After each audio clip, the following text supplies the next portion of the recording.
right, welcome back, folks. This is another lecture from week 2 of HI 121. And this is The Incense Road, Egypt's Red Sea Trade and the Mystery of the Land of Punt.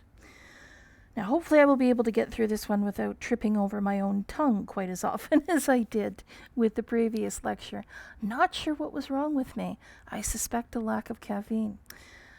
Anyways, we're going to begin by talking a little bit about the history of the debate over what the land of Punt was, where it was.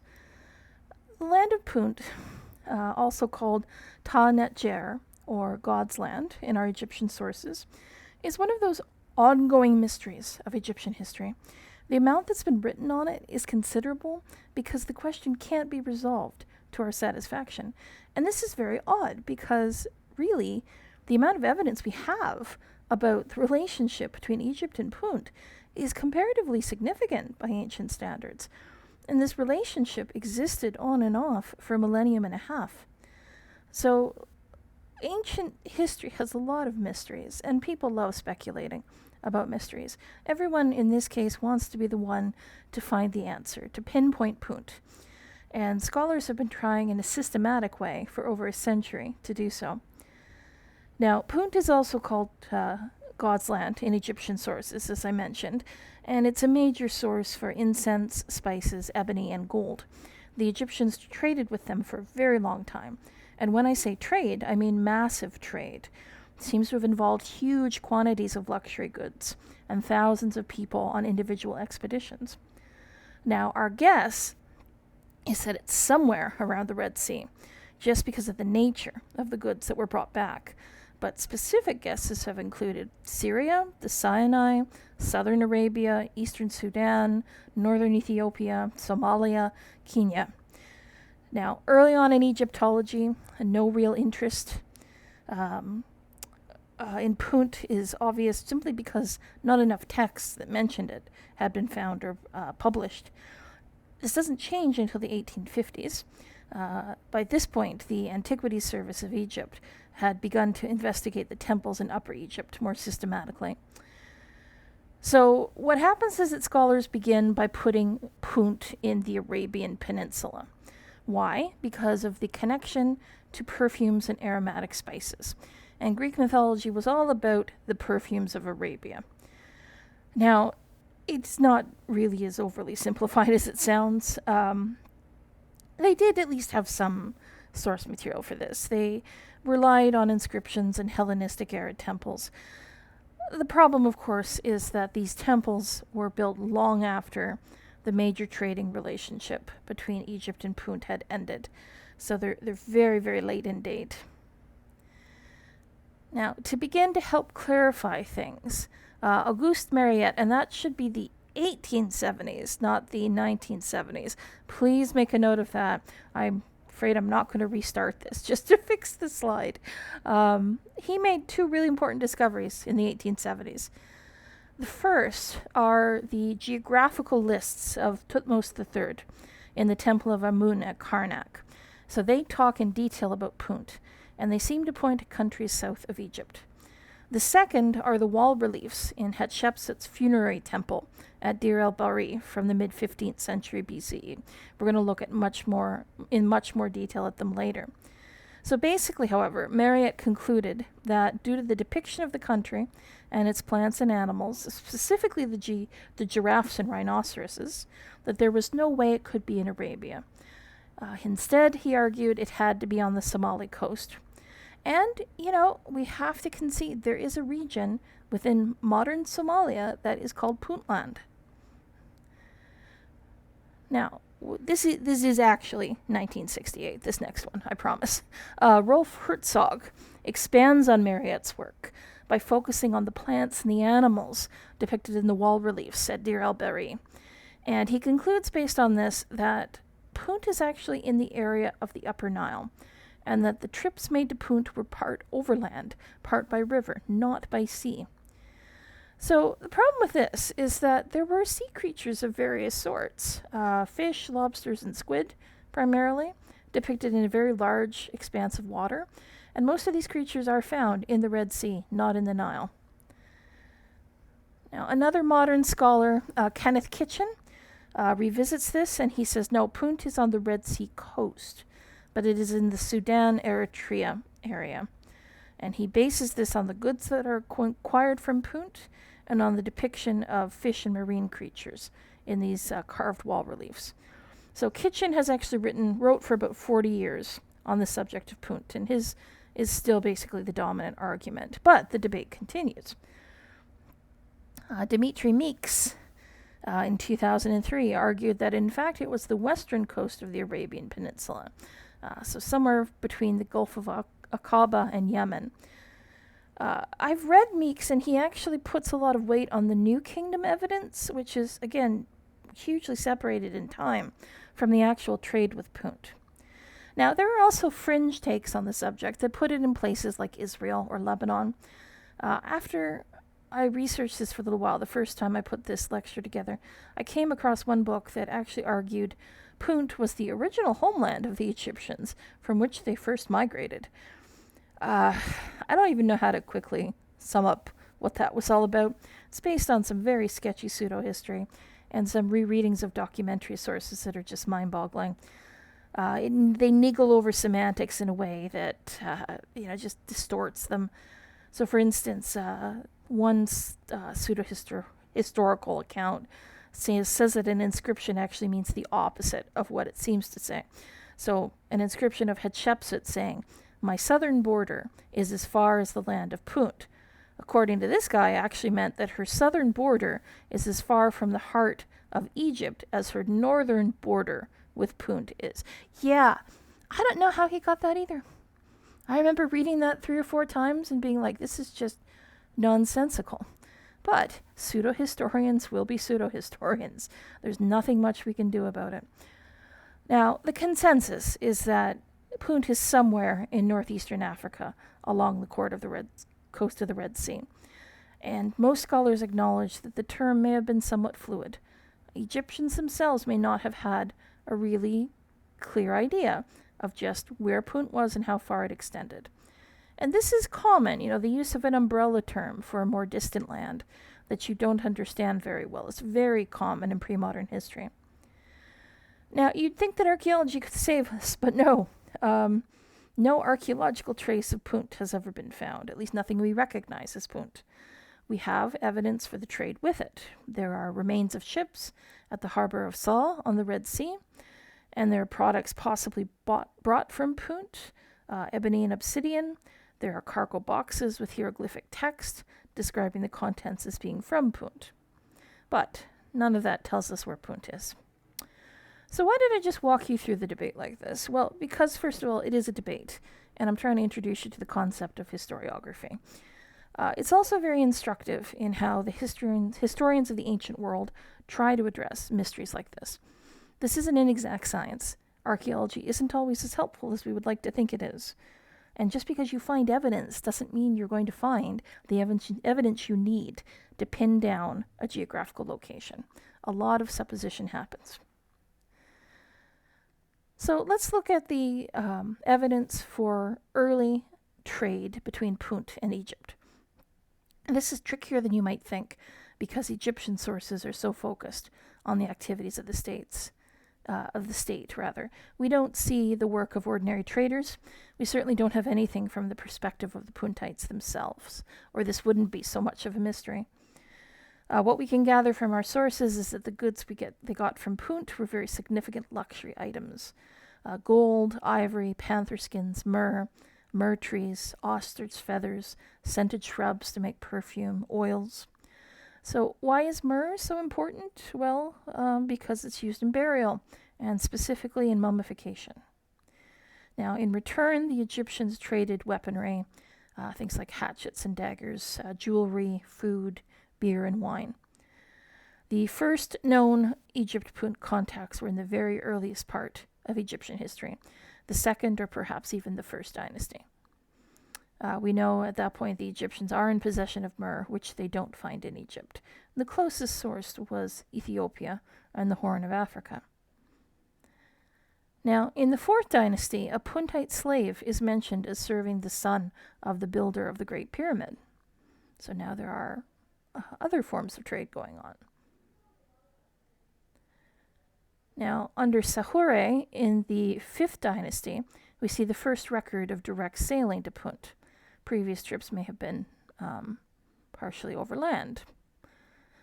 There is an inscription from his reign on an object scholars call the Palermo stone, and it says that his fleet came back with 80,000 somethings of myrrh.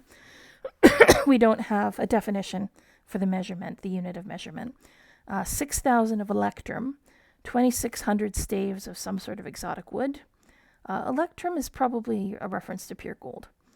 And this appears to have been the beginning of a whole sequence of expeditions. As naval technology improves and as Thebes becomes established as the capital, this causes an expansion of trade with Punt. During the 6th dynasty, the tomb of a minor official records that he and his master had traveled to Punt as part of expeditions 11 times. So clearly, by this point, the two lands are in fairly regular contact. Now, there is a famous expedition during the 6th dynasty under Pepi I, led by an official named Harkuf, who sent word back to the pharaoh that he'd come across a, quote, dancing pygmy. And the king, who was actually a child, said, well, bring it back with you. I want to see it. It's a weird little story from Egyptian history. Now, in the 23rd century BCE, there's a new port founded by the pharaonic government called Wadi Gassis, and this is to help facilitate trade with Punt. And this causes trade to expand even further. Now, it's important to acknowledge that trade with Punt for most of the period involved seems to have been dominated by the pharaohs. And this isn't really trade as we know it. Acquiring foreign goods or services is a royal monopoly. Individuals could be allowed to trade, but only at the pharaoh's pleasure. The other thing worth remembering is that not all the goods that came from Punt were produced in Punt, almost certainly. If it was a trading emporium, it would have served as a crossroads for goods coming in from elsewhere. So this just further complicates any attempt to identify its location. So this is why scholars have focused more on how the country itself and its flora and fauna are depicted. Now, there does seem to have been a lull in trade with Punt after the end of the 12th dynasty in the 19th century BCE. The 13th dynasty seems to have brought on a somewhat disordered period, and this could explain a lack of attention to foreign trade. So, trade with Punt, however, is revived in a big way with Hatshepsut. So, around 1495, she had the most celebrated of all of the expeditions to Punt. So, inscriptions tell us that she was told by an oracle to mount the expedition. You know, take that with a grain of salt. There are reasons why she would want to portray herself as being religiously motivated. She sent 5 ships, galleys that might have been up to 90 feet in length, and the temple wall reliefs show us a very careful sequence of events. I have actually managed to find high-res images of some of them, and I will describe the others as well. So, in the first relief, the ships are shown as setting off for Punt. And when I say high-res images, I mean of sketches of some of them, rather than the reliefs themselves. There's a caption on this first relief saying that Amun had commanded the trip to bring him back the marvels of Punt. On the second relief, the ships have arrived in Punt, and they are greeted by a bearded chieftain and his wife. Hatshepsut's messenger advances at the head of a group of soldiers. The chief's name is given as Parahu, his wife's as Eti. They are accompanied by 2 sons and a daughter. Now, if you look at other reliefs from this section, you find that the local people live in beehive-shaped houses, and they are raised on stilts above the water. The Egyptian ships are shown at anchor. The inscription talks about the marvels of the land of Punt. So it talks about bags of myrrh, frankincense, ebony, ivory, exotic woods, live monkeys and dogs. The inscriptions also glorify Hatshepsut, and they talk about the trade goods that are brought to the people of Punt. And this is interesting. They are brought to the people of Punt as gifts for the goddess Hathor. And from the Egyptian perspective, Hathor is seen as the mistress of Punt. there's not much agreement among scholars as to what this means or doesn't mean. It's just interesting. The inscriptions also flatter Hatshepsut by saying she's the first to trade with Punt in living memory. That's probably unlikely. The third relief shows the trade taking place. There's a tent for the ambassador in what's identified as the Myrrh terraces of Punt on the side of the sea. The chief comes back along with his wife and a large number of his people carrying goods. And what's interesting is that the inscriptions here cast this as tax collection or tribute. This is a bit of puffery, really. There's no real way she could have demanded taxes from the Puntites, I think. The inscriptions do also say that mutual hospitality was taking place, and the tent was there to receive the chiefs of Punt and to give them a good meal. So in the fourth relief, we see the ships being loaded for the return journey, and this is tremendously detailed. There are myrrh trees, there are sacks of goods, there are elephant tusks, large monkeys. There are porters carrying goods aboard that are accompanied by an inscription that says, "Watch your feet, this is heavy."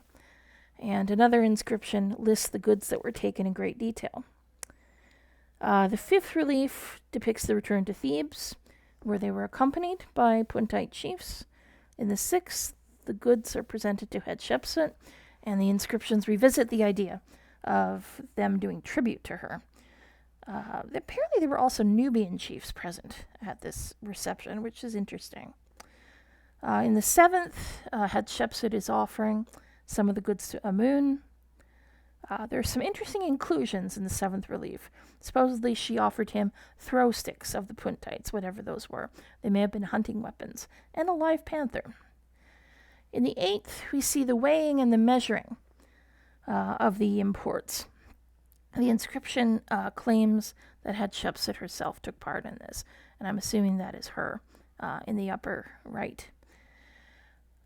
In the ninth, Hatshepsut announces to Amun the success of the expedition.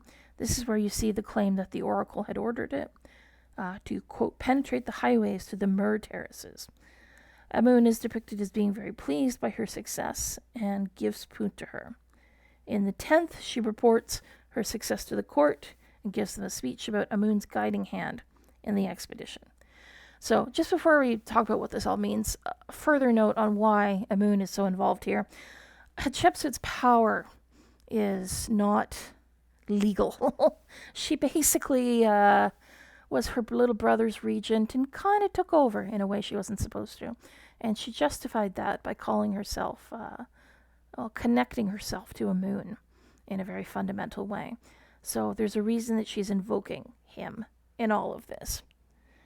Now, the most interesting thing about this whole account is the level of detail, but also the reciprocity of it all, the involvement of the Puntites. Now, the idea that it was somehow unique is probably not true. Her brother and successor sent another expedition in 1446, for example, and we've already covered that there were ongoing visits before that. But Hatshepsut's expedition is the one that is promoted as a major diplomatic coup, and the survival of the relief carvings gives us a very vivid view of the expedition. And that is probably why it sticks so clearly in the historical imagination. Just this random chance of source survival. Okay, so trade contact lasts a few more centuries until the reign of Ramses III. And interestingly, within about half a century of Hatshepsut, there seem to have been individuals acting on their own account, likely with royal assent, but acting as traders, not as part of larger expeditions. Also some evidence in this period that trade goes both ways. Puntite boats, which are usually depicted as kind of barges with sails, you see them in the image there, are visiting the coast of Egypt, according to various tomb inscriptions and reliefs. Horemheb of the 19th dynasty is shown in an inscription as receiving chieftains from Punt. Again, that mentions tribute, but again, take it with a grain of salt. Ramses III, his expedition was a little bit more unusual. The canal that had been used to bring goods from the coast inland was no longer in use. they had to be transported by land instead. The inscription talks about galleys and barges laden with many strange articles. It's an exaggeration? Possibly. The inscriptions, after all, do exist to make the pharaohs look good, but it's enough to tell us that trade with Punt was ongoing. Now, why did it stop? We have no idea. Possibly they discovered that trading in the Mediterranean was simpler. Also, possibly with Egypt's power in decline, and the Phoenicians, whom we will revisit in a week or so, were on the rise. But Punt has an odd sort of status in the Egyptian literary and artistic imagination. The elements of Hatshepsut's relief carvings endure in artistic depictions of Puntites after her reign. Literally speaking, Punt shows up in Egyptian texts almost as a sort of liminal landscape. It's outside the controlled and known Nile Valley. Hence, it can be the homeland of various gods, not just Hathor, but later on Bes. Punt shows up in Egyptian literature as a distant land associated with sweet smells. There's a love song. I'll read you the translated lyrics. When I hold my love close and her arms steal around me, I'm like a man translated to Punt, or like somewhere out there in the reed flats when the world suddenly bursts into flower. And there is similar imagery in hymns. And Punt also plays a role in a famous Middle Kingdom story called The Tale of the Shipwrecked Sailor, where an Egyptian castaway is saved by a giant serpent who calls himself the ruler of Punt. And the island where the sailor is marooned is called the island of Ka. So, hard to say what the connection is there. The island of a life force or sustenance. The serpent will actually take pity on him and give him Punt-like goods to take home. Now, all of this seems a little bit backwards. A frequent and important trading partner becomes a legend to Egyptians rather than a legend becomes a known quantity and a trading partner. And of course, it's all so tricky because no other contemporary sources from other cultures mention Punt, or at least they don't call it Punt, if that's what they're talking about. So we come right back to the question, where is this place? What are we actually dealing with? And will, as so often the case, the question ever be answered? Probably not. Okay, that will do us for the second lecture. And I hope you guys have a good rest of the weekend. Talk to you later.